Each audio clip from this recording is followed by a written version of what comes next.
We are live. Greetings, everyone, and welcome to another Educator Innovator Hangout on air. I'm your host for this Hangout, David Cole. I'm with NEXMAP. I'm also a resident at a wonderful organization in San Francisco called Many Labs, which is a workspace dedicated to open tools and open science, and I'm thrilled to be here for this Hangout. This Hangout connects to a larger project at Educator Innovator, which is the supporting and sponsoring platform called Letters to the Next President 2.0. It's referred to as L2P, and L2P is an initiative that empowers young people ages 13 to 18 to voice their opinions and ideas on the issues that matter to them in the coming election. We'll be mentioning this URL throughout, so let me start here with that information, www.letters2president.org with the 2 as a numeral. So it's letters number 2, president.org. It's a wonderful content management and sharing platform that's been put together by the National Writing Project and KQED to support this year's election. It was launched in 2008 in its first iteration, as it would involve an integration with Google Docs. This year's version is bigger, better, faster, smoother, more fun, and so I encourage you all to check it out and think about doing these kinds of projects with your students and getting your students published on this wonderful website. It's really great. So letters2president.org. The team at Educator Innovator have been doing a series of these webinars related to topics and issues that come up when we think about writing letters to the next president. And today we're building on that idea with our Intro to Circuitry webinar series. This is part 2 of 3. And we're going to pick up where we were last week when we started to talk about using paper and electronics to support multiple literacies and creative learning. This is we've been doing with NEXMAP a 21st century notebooking project which puts circuitry into notebooks. And this is a paper circuitry project that uses that practice and those materials to explore literacy in the context of civic engagement. So thank you for joining us here today. We'll have more to say about the scope of the series. We're right in number 2. We've got another one to go. And a special thanks to our guests for joining us. They were with us last week. They're with us this week. Several of them will be with us 2 weeks from now. And so for those of you who are watching the Hangout live, we encourage you to post thoughts and ideas and questions through the QA feature that's embedded in the video player, or you can tweet out questions and follow along using the hashtag 2NextPrez. So hashtag number 2, NextPrez, P-R-E-Z. And so we'll be following that hashtag as we go. For those of you who weren't able to join us last week, we'll be doing some brief introductions. And so let's get to those briefly, and then we'll come back and recap where we were and where we're going today. So on my screen, it begins on the left with Anna Marie Warren. So do you want to start, Anna Marie, and give a short introduction of who you are, where you are, and what you teach? Sure. Hello, everyone. I'm Anna Marie, and I teach Senior English, English 4, in Waxahachie, Texas, at Waxahachie High School. And I'm also teaching dual credit, and I teach as adjunct at Navarro College. So I've been doing this for 11 years now, and love every minute of it. I have a PBL background. And I'm so excited about this project that we're doing because I'm kind of a novice at it, and so I'm learning, and sometimes the students show me what to do, so it's exciting. Thank you, Anna Marie. And Kate, if you want to give us an intro of who you are, where you are, and how you got here? Absolutely. I'm Kate Hodges. I'm in Ohio. I teach at Oak Hills High School, Honors English 1 and English 3. My journey into paper circuitry was messy but fantastic. I did the Franca Fact last year with my students where they went through paper circuits and experienced kind of what it was like to be Victor Frankenstein. I am so excited for what paper circuitry can do in my classroom, especially with project-based learning, and so excited to be here with all you guys. Thank you, Kate. Thank you very much. And Molly, do you want to give us the same sort of intro?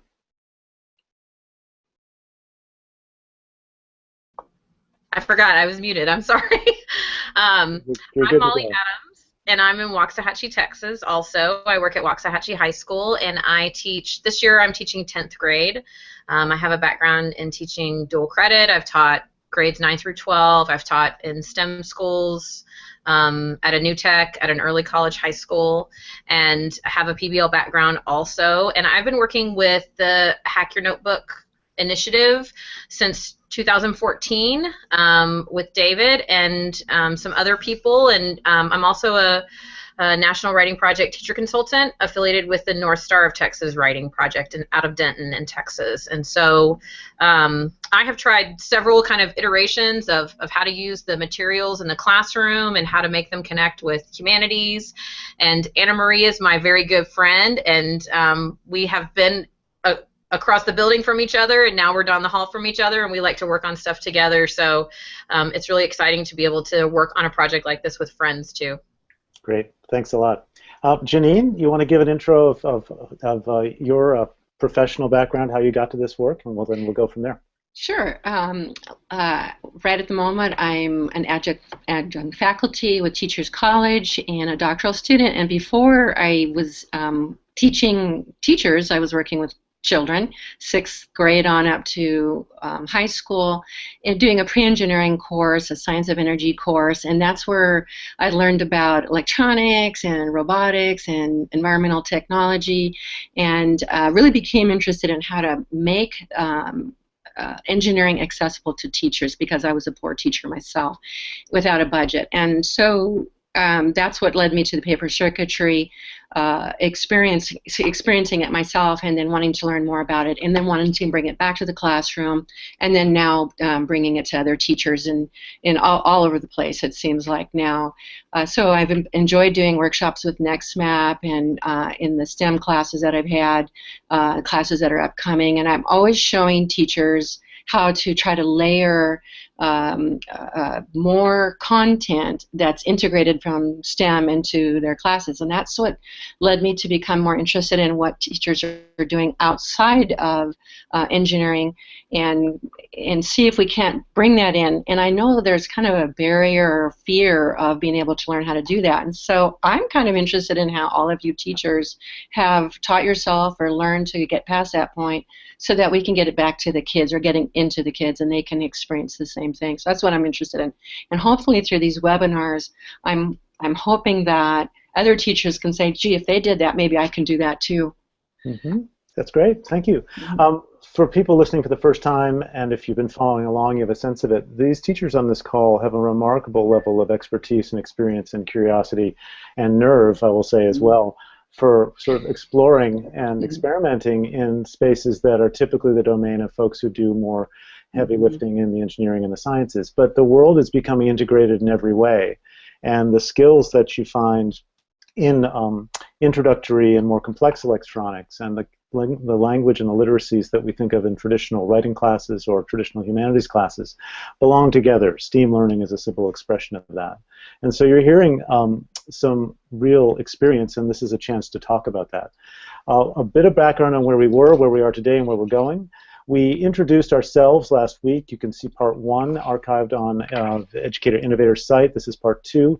Last week we introduced a couple of different projects. Kate is doing a very unique multimodal project that she's done. She's documented with lesson plans and some resources. Molly and Anna Marie are working with a template worksheet that I developed initially for the U.S. Patent and Trade Office Teacher Institute in July, and we tuned it for a writing activity and worked together to customize that, and we're going to be working with that. So we have 2 very different types of projects. Jeannine and I are kind of hosting this together, and that she and I have collaborated going on 2-3 years now, and we're learning from these teachers and supporting them.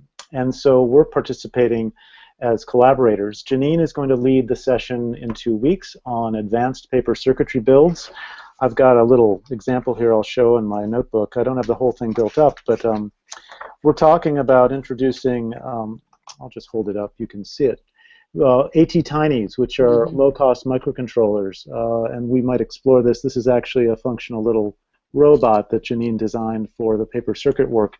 And we're going to begin talking about how we can integrate a build like that into this literacy project related to the election. So that's part 3. Part 1 was an introduction of the projects, and part 2 today is really about the steps that these teachers are going to go through. So Kate and Jeannine are going to introduce us to kind of a deep dive on the project Kate has envisioned for her students.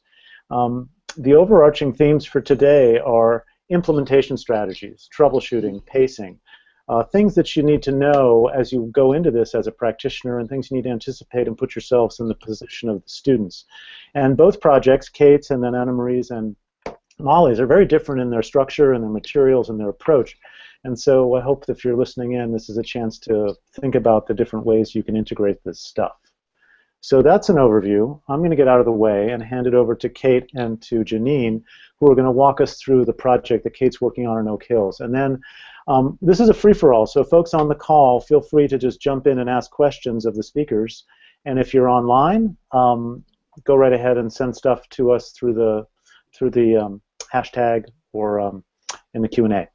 So, well, Kate, great, David. So what I want to do is ask Kate for like a deeper explanation of how she began these project-based learning units with details on Frankenstein. And she just pointed out that she has a video on students teaching students that I'm going to go ahead and give it to you and cut you loose. Okay. Well,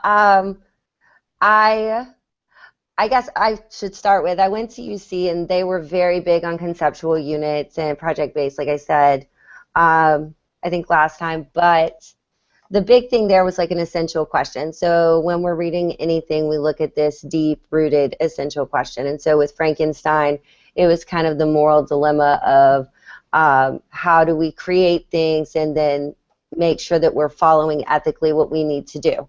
And so for Animal Farm, which is what we're reading with Letter to the President, the essential question was kind of power, right? So does power corrupt, or do people corrupt the concept of power? And so with that being said, Letter to the President is this kind of moment where kids take on this very powerful role.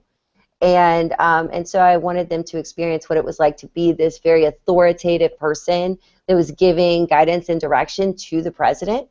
And through the circuits and the annotation of the circuits and the Makey aspect, they're able to do that and kind of outline for the president not only what their argument is for their letter, but also how to connect with them through circuits. Hey, I have a question. I'm going to throw this out there. When you say connect with them through circuits, like there's some logic in your head, creative or otherwise. Can you explain that a little bit? Yes, I guess. So we talk about, obviously you guys talk about these light bulb moments. And so Jeannine, I'm going to try and like screen share with you guys for a minute. Okay, there we are.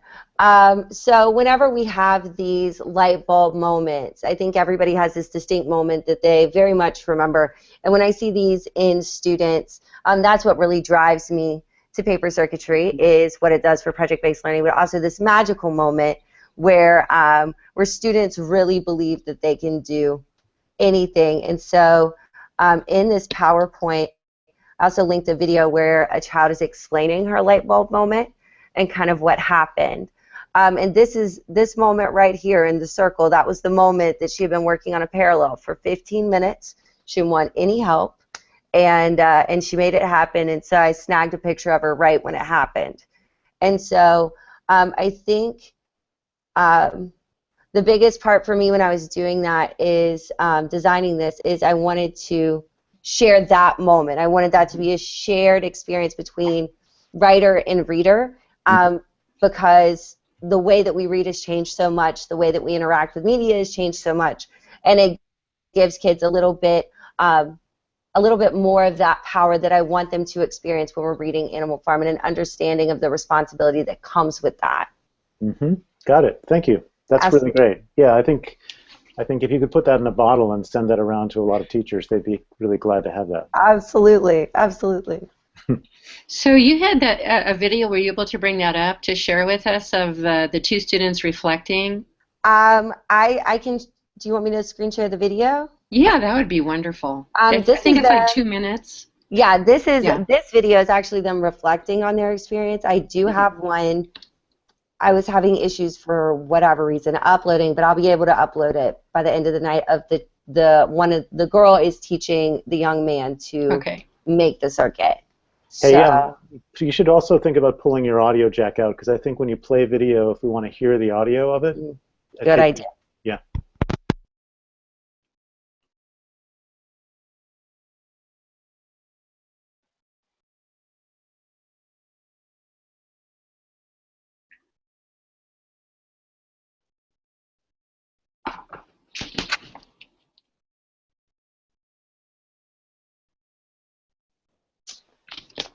Yeah, we can't hear it. No. It looks like a good clip, too. Yeah, it's about 2 minutes, and it's right after they had created that circuit. So we were thinking it'd be kind of cool to see each. We couldn't quite hear it, Katie. Is that a URL? Is that a YouTube URL? Yes, it is, and it's on Dr. Lee Graham. I'm just trying to think. I think I just tweeted it like within the last half an hour. Oh, okay. So that might be something you can catch up with. Okay. So, Kate, while you're working on that, I'm just going to go ahead and grab kind of ask you a little bit more. So, when you are introducing the project, and that's kind of what we want to know, how do you implement and your strategies and your pacing? So, you start off. What do you start off with? Like when you did your first unit, like what would you tell teachers who are wanting to do the same project now, the Letters to the Next President? Absolutely. Real quick, I want to say that video I tweeted out with the hashtag #ToNextPres, so people will be able to find that. And that was probably about 15, 20 minutes ago, so it should be there. Okay. All right. For pacing purposes, so normally I actually kind of pre-cut and made some stuff for you guys. So when I am introducing, they come in, and I made a little guy here, because I was bad and didn't bring my little whiteboard home. So it's just a little on there. Mm-hmm. Right. Can you see that real good? Yep. Okay, so I do that on my board, and it just says, this is the LED, this is what a simple circuit looks like. I put these little annotations, so fold positive with positive. I like to put a little heart around the two positives and say that they're a match made in heaven. And the kids like that and crack up so that I feel good. And so after I do that, I show them a little video. I show them the Chibitronics, just simple circuit video. And then I pass out their templates, because a good template is always important, especially when starting. Otherwise, chaos will ensue. And so I pre-cut my little tape from this big guy, which is awesome, because, you know, one strip, it cuts out, and you get 3 of these.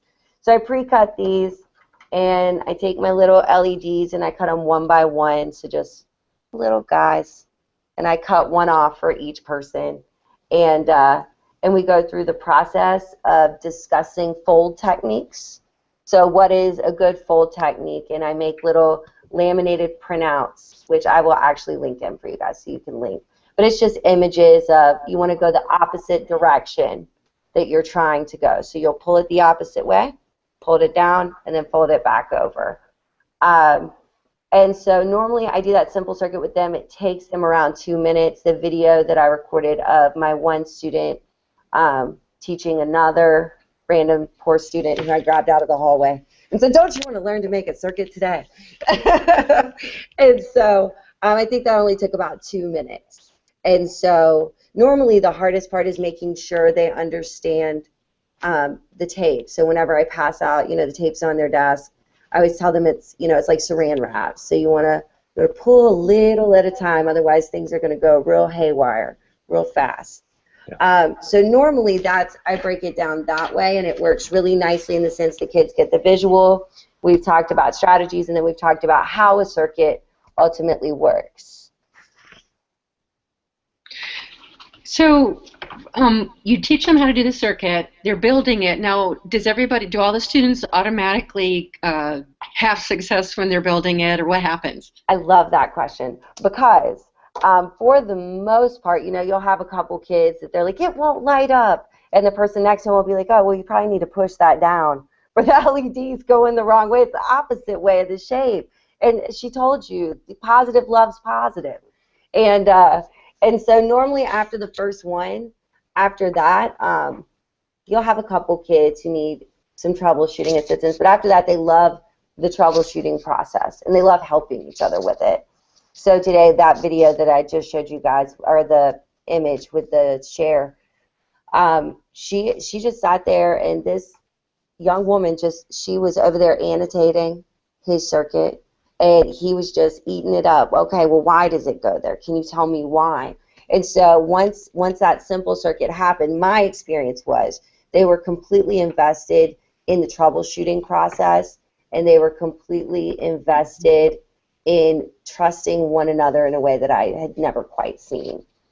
You said something too, that it seems to make PBLs move faster because the children are engaging and interacting with each other faster than they would have in maybe a few week PBL.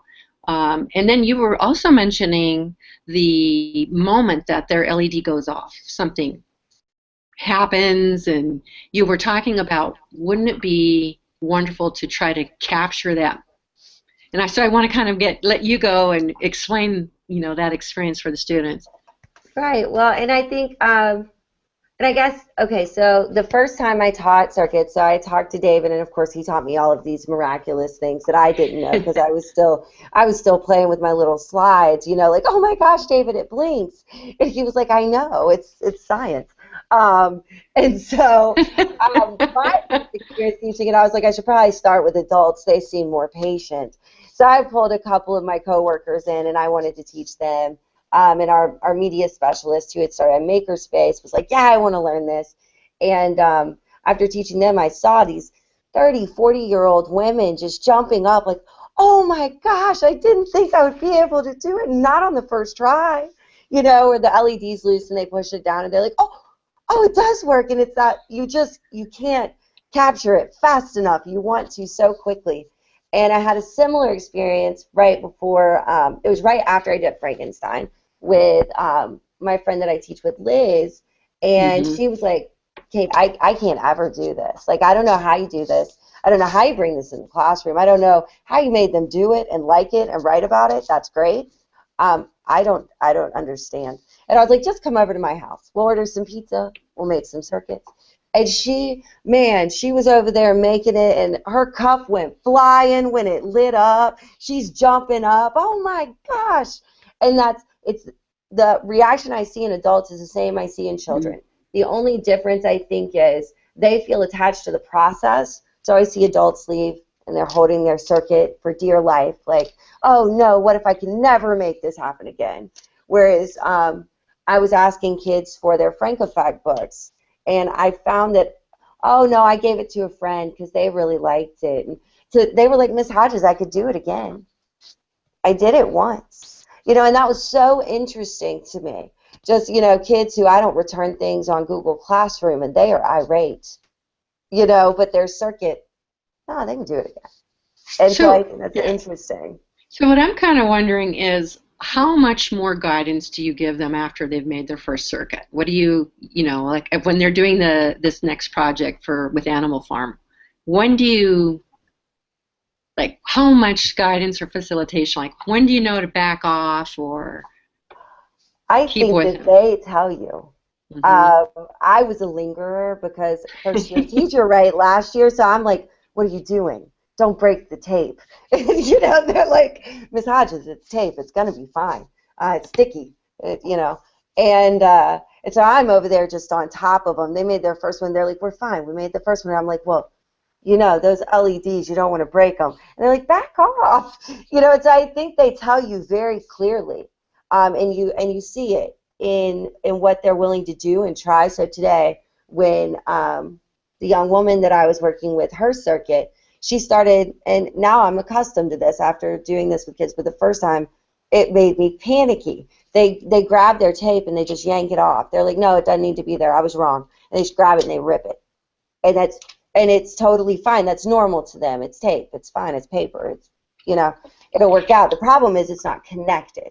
Right? And so that's so simple to them. It's not connected. It doesn't matter how many LEDs I need them to do. It doesn't matter how big it is. It's very simple. If it's not right, just remove it. And so I think a lot of it is, I know we as teachers, we love being like that facilitator that's right there and we're ready. But sometimes I think, and I know for me last year, I wanted to be this little area of knowledge, right?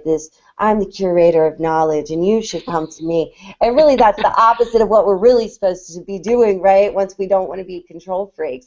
And so I think that for me, the best moment was realizing I could trust them to be those captains of knowledge, and that all I had to do was let them walk in the doorstep, and then everything was it was perfect.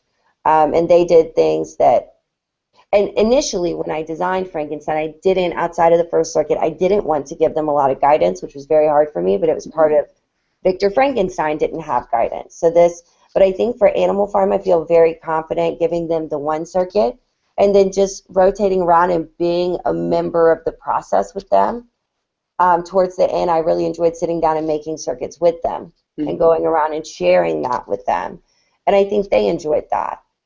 And seeing that I could get, you know, down there with them and do what they were doing. So I want to ask you, the shift that you saw in your students. I'm using your word, a shift. Yes. Kind of see if we can get that. And then I was wondering, David, if it would be good to go through some of her visuals of, I think that'd be great. Okay. Go there, and then we can give a sense for the listeners of what the steps are, Kate, that you've designed for people in relation to the L2P thing. Okay. And then we'll segue over to Molly and Anna Marie and the other template. Yeah, that'd be great. Okay. So as far as and I think actually this is a great time to show my L2P because this is my shift. This is one example of my shift. Frankenstein was full of them. But this is just a minor one that I've had students just, obviously, I'm sure as all of our veteran teachers do, but second-year teachers. So I'm really excited when kids come back this year, right? And they're like, hey, your class was so awesome. And I'm like, oh, you're back by choice. That's wonderful. So I had my original sample for L2P. And they were like, we can do better. We can make this better. And so I'm going to take this opportunity to show you 3 different students kind of collaborated on this. And I mean from the letter kind of to coloring the drawing and the circuits. I'm trying to get it because I have it on this magnet and I'm struggling. But and this is going to be the time, guys. Okay, there we go. I saw something blinking. Yeah, it's because it's on this magnet that I'm trying to hold up for you. And there it went. I'm going to get there. We're going to get there. It's going to take a moment, but we're going to, there we go. Okay, so there's the under of it, okay? So we're going with the appeals, right? So ethos for expert, right? Logos for logic. So 3 different kids worked on this parallel that were a part of my Frank Effect. They are aides for me now. So I was on my way to a plan meet, and they were like, Miss Hodges, please, please. And I was like, are you sure you still know how to do this? Because me being sometimes a control freak. And they were like, of course we know how, go away. And so I went to my plan meet, and I came back to just this beautiful parallel circuit, which I was very proud of.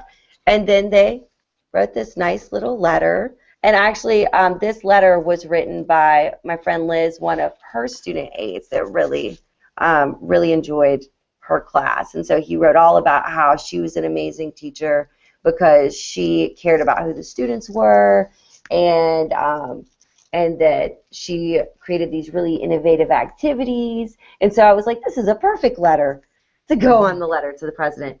So actually, and I'll show you guys, I have this really awesome artwork that my sister did, and I'm going to try and stick it on here for you so you can kind of see what it looks like all lit up.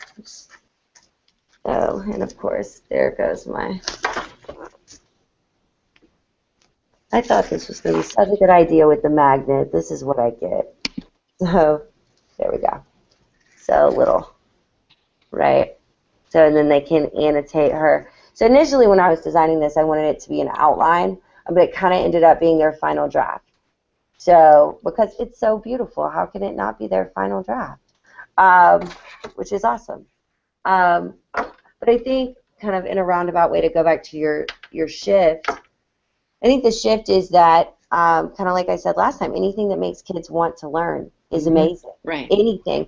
And a lot of, I think what we do, we wrap it up in this magic, right? And it's this really, hopefully, deep-seated, meaningful concept that extends so far beyond content or anything, right? Because our job is not only to turn out amazing readers, writers, thinkers, speakers, like great world citizens. Like, what are you going to bring to our world? What are you going to contribute? And I believe that them working together on the circuits, they talk to people they've never talked to before. They learn to trust each other, build relationships with one another, believe that they can contribute value, and that they have knowledge beyond what the scope of they even imagined. And so I guess that's like the huge shift. Okay. So Molly has something that she wants to ask you. She has a really good line of thought. So Molly? Yeah, I just had a question. I was thinking about, while you were talking, Kate, about the idea of responsibility that you had in the Frank Effect project. Like, and you know, just from what little I've listened to and when I've looked at your stuff, looking at how, you know, Victor Frankenstein explored his responsibility level and then how they transferred that to their real world projects. And really there's sort of a way you could transfer it all the way through. And I just wondered how maybe you could help facilitate connections with that to the letters to the next president, because there's this idea of fitness that is being discussed in debates between the two candidates. Who is more fit?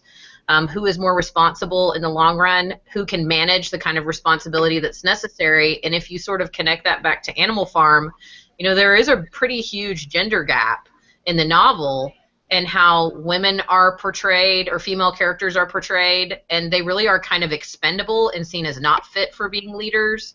And so, like, that seems like that could be a really cool way to explore something social. And I just wondered if there's a way that you could connect those so that your school can sort of capitalize on what's happened across both of these projects.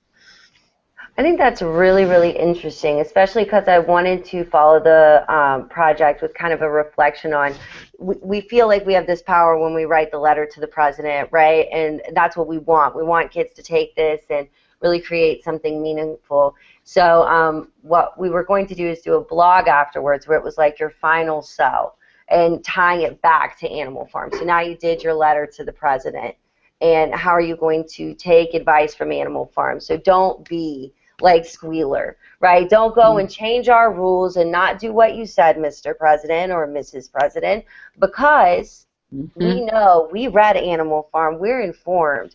And so I think it would be a really interesting dynamic, too, to have them explore the characters through that lens, and how it would it shift, would it shape, and why did Orwell make the choices that he did, and how is that kind of being played out in the political scope that we're seeing right now and played upon, right, all of these roles. And I love that you brought that up, because also in the Frank Effect I saw a huge shift in the attitudes of my female students and how they saw themselves. And I might have told you guys last time, so I apologize if I'm being redundant, but I had a little girl who chronically, she skipped my class, and when she was there, she just wasn't very engaged. She had a lot going on, sweet girl, very smart, just not very engaged. And once we started the Frank Effect, she stopped skipping.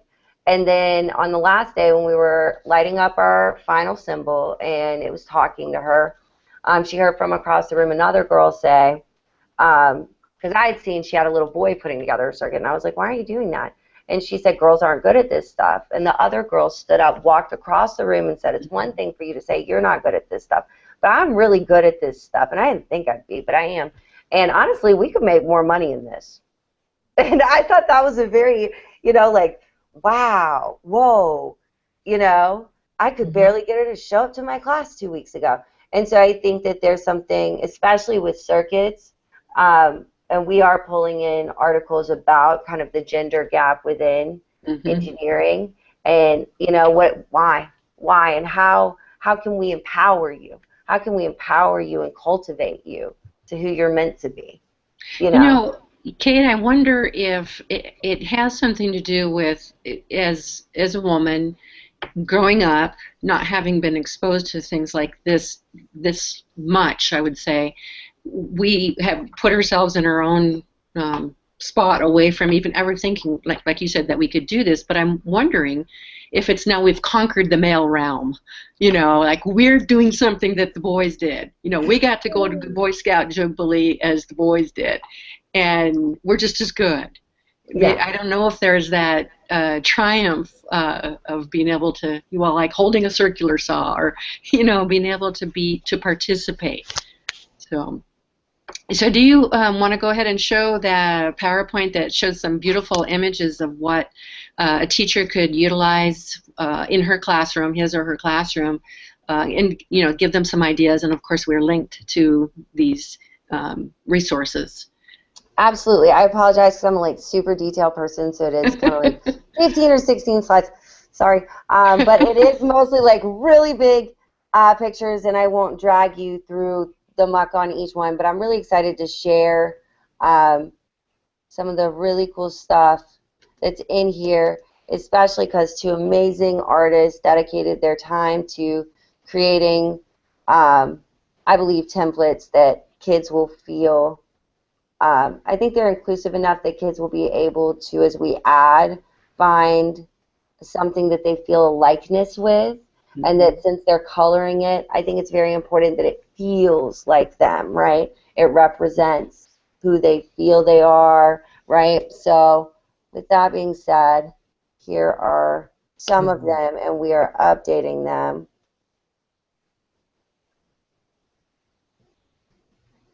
So, and we wanted, and this is, they made fun of me and said I had to put my weird little restroom looking man up there that I had on mine. They were like, shame on you.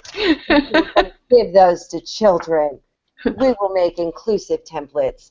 And I was like, okay, that sounds wonderful. So, and then I do have some of the, and mine initially, so the one that I show that's here, this is actually just like cardstock. So the templates I linked in a bunch somewhere down here. Right here. So, and I tried to give a lot of variation so that it's very important to me that when the kids are going through this process, every piece of it feels like them, right? It represents who they feel they are. And so there are a lot of options in there. So I'm going to kind of go back because I know I'm jumping everywhere because I get excited and I just go everywhere. So you start here, right? So you're printing out your main template. This is what your little person's going to go on your circuit and your letter itself. So you're just going to print one of those, whether it's on cardstock or not, and then just cut along the shape. So then these are the 3 appeals. I have a lot of templates linked in at the bottom again so kids can pick what they prefer and what they feel like represents who they are. And then all our little people that I just showed you. And ideally, to me, kids would go through and they would color these and decorate these the way they would like. And my kids are going to have the option to also create their own if they feel like none of these little guys and girls, represent who they feel they need on their circuit. So that's a nice template there. That's good. I'm glad you think that, Jeanine. I do. Really fought with the lines restroom here. Guy, he's beautiful. You've got to have a library to show teachers and students what it could possibly look like, because they don't always have their own idea, and that reduces some of the hesitation they might have in jumping in. So thank you, Kate. And David, are we ready to hand it over to you? Okay. That'd be great. We'll do that. And thanks so much, Kate. It's interesting to see, and what's fun to listen to your project, Kate, and to think about that in terms of the way you're developing character and the multimodal stuff that you're doing. And like I mentioned, I did the USPTO session in July, but in June I had the pleasure of being with Anna Marie and Molly, and we were teasing out what would we do for L2P, and we were thinking about a foldable template, and so I developed one for the USPTO, and I shared it with Molly and Anna Marie, and this is a very different approach on documentation, and we've got a version of it here, and I'm going to quickly walk through it. But before I get to that, and I want to comment, we've got 15 minutes left before 5.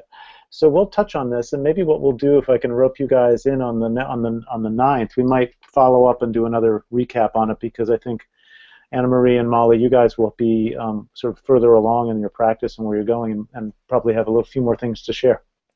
But I'm going to go really quickly through a couple of key topics to kind of guide us and use the time well.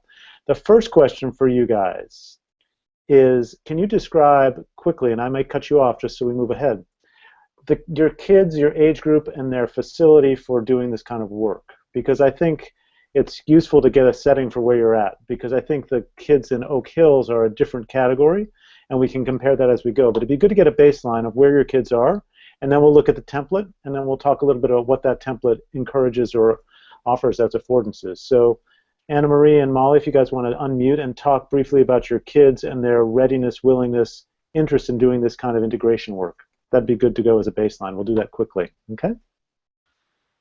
Sure. Okay. I'll go first, and then I can pass it off, Anna Marie.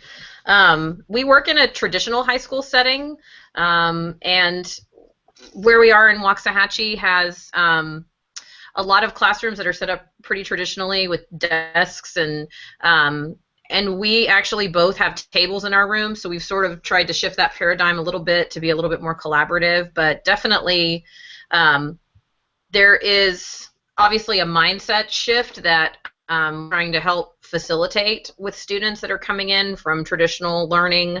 Having been in a PBL background, both of us, we know what it's like when you're in like the vacuum of everybody has design thinking and understands driving, can move through the phases of a project pretty seamlessly and immediately start brainstorming. And we have to really do a lot more on the front end to kind of cultivate that kind of thinking in the beginning and engage them, or we can even introduce some of these types of projects. And with my sophomore,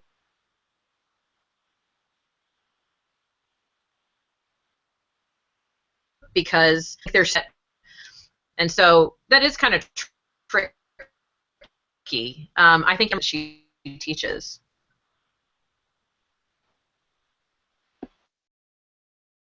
Anna Marie, do you want to add a little bit about your situation? Absolutely. So in my classrooms, we collaborate a lot, and that is a new thought pattern for them to work together as a team. And so, like, we've been in school 2 days now, and I've spent these 2 days giving them opportunities to work as groups, and so that's been a real cool thing because we're just creating the environment. That's what I'm doing right now, is creating the environment. And these students, they're not used to having a voice. They're used to a sit and get type climate. And so already I can see that they're like, hey, there's something different about this. And so they're very receptive. And I've spent time talking about the template and the letters to the next president and what we're going to do. And, you know, they're really excited because, you mean, someone actually listens to us and they really care about that. So we are up against students that, you know, they have to work. It's not a choice. They have to work, and so things that we're doing might seem kind of, I mean, it's just different. School is different when they're in our class, and so it's a real cool place to be because we're able to just kind of build that community and see where they're going with it. And they're really excited. Like, we're starting off with research right now, and the students are actually excited about it because we're throwing in this letters to the president element to it. So they're very receptive, whereas they used to not be. Very good. I just thank you for that. I just shared my screen. Can you guys see what looks like a Twitter feed? Yes. Oh, yeah. I wanted to jump in the next section to give folks a little overview of what these templates look like. This is a threefold template. You can see the front cover here. You can see the circuit panel here. This is what the interior looks like. It's 11 by 17. It's meant to be annotated. Each panel represents a specific activity. Here's an image from a gallery walk that unfolded. And this here is I'm not going to worry about the volume, but you can see people working. These are educators working with a template.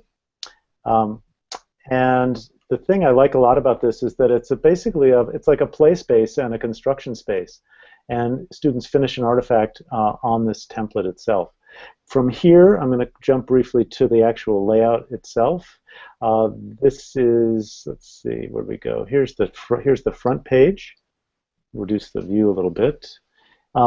Here's the front page with a sticky note exercise for panel 1. We have an abstraction laddering section, and this is a really great example of how we've used the writing process to drive these activities. Molly and Anna Marie helped craft this for writing. And then we have a clarity complexity matrix, which Molly and Anna Marie can share more about in terms of how they organize that as an actual sort of writing rubric. We've got a kind of storyboard space. We have a circuit template where you build a circuit and you fold it over and back and use it to illustrate either this front panel or this storyboard. And on the back, you actually create your finished letter. And this can be a draft. It can be a format that you insert with a printout. And you have finally a call to action. So I'm going to unshare now and go back to Molly and Anna Marie. There's my unsharing. Let's stop sharing here. So the thing that's interesting about this template is that every panel represents an activity. These activities are modeled after design strategies, whether it's sticky notes, the abstraction laddering, the matrix work. And in that sense, there's a lot of scaffolding and a lot of new instructional strategies and new ways of teaching and learning that go into this. Do you guys want to talk a little bit about that as a way to approach what you're going to do with this in your classroom? Because I think that's the key, and we want to revisit this as you explore it. So thoughts on that? I'll go first. We're not sitting together this week, so we have to like make eye contact or something so we know who goes. But I have my little thing with me, and I mean, I really like, and actually, let me back up. One of the things I think with students and if teachers are trying this or they use the template, you know, all of the components in the template really could be split up and used in different ways and sort of scaffolded in as like, this is a practice that we want to have. So, like, for example, the clarity complexity matrix, or the abstraction laddering. I don't know how easy that is to see, but like, you could take those and use them in a different place. Like, you could use the clarity complexity matrix in class discussion. So you ask a kid to, you know, make a claim, or you're having a debate and you want them to pitch their argument, and so then they could rate each other on their level of complexity and clarity, which is part of how our state rubric tests persuasive writing. And so there's components of that you could link them together. The abstraction laddering you could also use with other types of writing or presenting or brainstorming, you know, the sticky note activities. So I feel like you kind of have to like have these activities where they're participating with this stuff and using it, and then as you move forward into the project that you're sort of associating with the letters to the next president, which, you know, I kind of have in my master plan this fall, then when they see this, they'll be like, oh, this is all stuff we already know how to use. And I think when you're not naturally a design thinker, or that's not embedded in the way that your curriculum is designed or the way that even your school system is running, that you have to preview that before you do the activities that actually lead you to the template. And so, and I like that all of those template pieces could be pulled apart and used in these other places, that it's not just a one-shot deal. I really like that about it. Right, it's a good idea. Makes a lot of sense. Yeah. Anna Marie, I have you work with seniors, right, Anna Marie? Yes, I do. And are the kids so far? You're 2 days in, but the opportunity for them to publish in a public way on the Letters to the President website. Kate's got blogging, and I think it's a Google school, so they're used to a lot of interaction in terms of publication and sharing. Is that something your kids are used to? How are they thinking about the idea of actually sharing in a real, authentic way their own work? Is that something that's come up, or how do you anticipate getting that into the mix? Well, they're not used to it because in our area, people are scared to death of students having control of devices. So what we're doing is I'm showing them how that can be used for educational purposes, and I'm getting them comfortable with it. And it's really been an aha moment for them to see that today we're talking about social issues, because we're going to use the template to do our research paper. We're starting seniors at the beginning of the year, and so today we're talking about social issues, and we're looking how media influences or drives social issues in our world today. So, you know, they're just getting used to using the phone, and they're looking at Twitter feeds and everything, and then they're going to be able to use those when we're working on this project now, where they've not had that comfort level. So, you know, Molly and I are having to spend time sharing with other teachers and everything that, hey, this is something that's good. It's not, it does not have to be a bad thing, and we're teaching our students, you know, digital responsibility and stuff like that. So that's going along with doing the project and the writing and stuff that we're doing. So we're doing it at the same time, but they're very receptive of it, and I've not had my students be distracted at all. They're not playing games, and they're not, you know, they're not texting and everything, because I'm showing them an appropriate way to use their devices. That's great. That's really great. I have a feeling that it's going to be really useful to do a sort of a coda or a part 4 to this series later in the fall after the election, and we can see what you all have done. Please document the heck out of what you're up to, for sure, because I think the lessons learned and the stuff you'll be able to share and what you come out of this with is going to be hugely valuable in terms of where this goes. Hugely. I really appreciate you all being willing to go with this.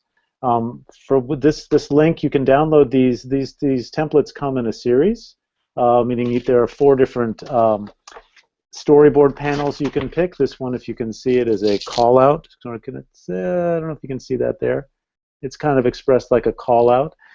There are 4 different ways to do it. You can download all 4. You can download one of them. The links are on the web pages and will be shared out. So we want to make sure that you have access to those, that if you're up for exploring Kate's template or using that as a springboard, please download and take a look at what she's got. That stuff all is up there on Google Drive, and it's shareable. And these are PDFs that are shareable. So please be sure to download these things. Reach out to us on Twitter. Connect with us. We'd love to figure out what you're doing, if there's any way we can give you feedback or learn from you all as you explore this work. It's really it's exciting to see what happens when kids craft stories and use fabrication to tell their stories and do their sense making. So it's really great. So thanks so much. We're kind of coming to the end here. It's 4:58. So do you have any other last thoughts? Have we missed anything right now? We've tried to touch base on a couple of the projects, give people listening a chance to hear from the educator leaders who are doing this work. Other thoughts from folks on the call, on the Hangout right now? Anything else? I'm seeing that we got a few questions from Twitter. If we want to share those, we can go for them. We've got a few minutes. Happy to do it. Let's do it. There we go. Unique advantages. So the question is, what are some unique advantages to using paper circuitry to tackle civic issues, such as in the context of L2P? And a second question, how does this medium lend itself to helping students speak back to those in power or build voice? I'll let the experts take a run at those. Those of us on the call can see these things in the chat run, so I'll let you all kind of take a run at these. Very good questions. I'll say something about the first question. You know, I was actually thinking about that already.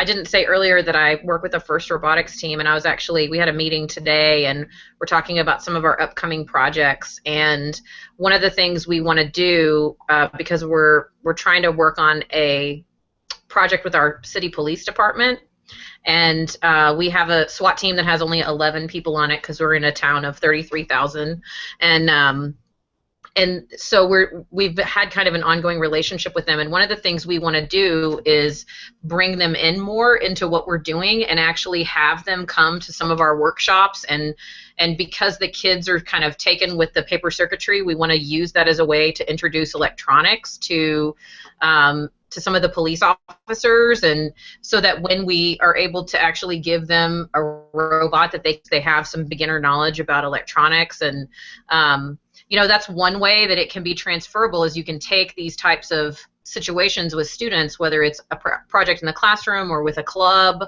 and then bring the community in, and then also send them out into the community and really build those bridges between them. And I think that puts you in touch with, you know, what's really going on in a lot of these areas. And so that's one thing that, because we have those relationships too, we can bring them in when we're working on it in the classroom and ask them to talk about some of these issues. And so I think there's a really nice bridge there where it has a sort of instructional component, but then it also has this community service, community-based communication component, which I really like about it. I'll try to have a response to both of these and be brief about it. I think these two projects that we're talking about, Kate's and the templates that Anna Marie and Molly will work on, are two really interesting examples of going in two very different directions, each of which I think allow kids to have a very different relationship to their own voice as thinkers and as individuals. And I think there's an element, especially in relation to Kate's project, the art making that goes in, the character building. You're constructing a character which really gives shape to and gives voice to a point of view. The panel work that goes from section to section builds an idea, and it's intentional, and it uses different strategies. And the lights become an illumination factor, and it's just a way to amplify certain elements of intention. And I think in a way that it allows kids to build an expression of their own understanding, literally. So they're constructing knowledge in their minds. They're constructing it through a revisioning process that involves a public audience, whether it's on a blog. Even having a public audience, I think, gives that. And the paper circuitry, I think, is simply a way to construct a physical representation of their own understanding, which I think amplifies the other through lines that we think of when we try to get kids to a place where they can authentically and personally engage with real issues. So I think it's not a substitute for anything specifically, but I do think it has the opportunity to amplify these learning opportunities through personal construction. And it's very... it's delightful, it's illuminating, it's complex, it's evocative, and I think that just serves to get people more committed to their own learning. I'll say that.